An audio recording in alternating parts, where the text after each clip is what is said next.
ঢাকা ৮ আসনের এনসিপির প্রার্থী নাসিরউদ্দিন পাটোয়ারি কথা বলছেন। আমরা সরাসরি চলে যাচ্ছি সেখানে। হতে হতে 3 ঘন্টা করা হয়েছে, তাহলে আমাদের এজেন্ট ছিল না ওই 3 ঘন্টা এই কেন্দ্রের ভিতরে কি হয়েছে সেটা আমরা জানতে চাই। এটা সিসিটিভি ফুটেজ উদ্ধার করে ভিতরে আমাদের যখন এজেন্টকে 3 ঘন্টা বাইরে রাখা হয়েছে ভিতরে কি করা হয়েছে, এবং আমি এজেন্টের সাথে কথা বলেছি, উনি যেটা জানিয়েছেন আমাকে যে ওনাকে প্রশাসনের লোক চেকিং করে নাই, চেকিং করেছে দলীয় গুন্ডা সন্ত্রাসীরা, মির্জা আব্বাসের লোক।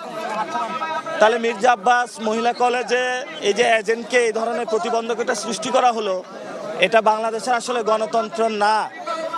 বিএনপির একজন স্ট্যান্ডিং কমিটির সদস্য হয়ে তার এলাকায় তার নামে কলেজ, যেখানে গণতন্ত্রকে হত্যা করার প্রচেষ্টা চালানো হচ্ছে, এই ধরনের কাজগুলো অগ্রহণযোগ্য বাংলাদেশে 2026 সালে।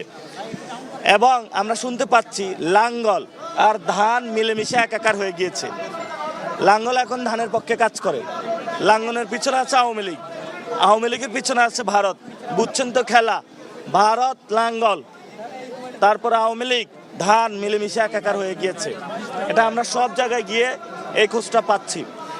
আলহামদুলিল্লাহ মানুষের মধ্যে ব্যাপক সাড়া পাচ্ছি। যে ঢাকা ৮ আসনের প্রার্থী নাসিরউদ্দিন পাটোয়ারি কথা বলছিলেন সংবাদ কর্মীদের সঙ্গে।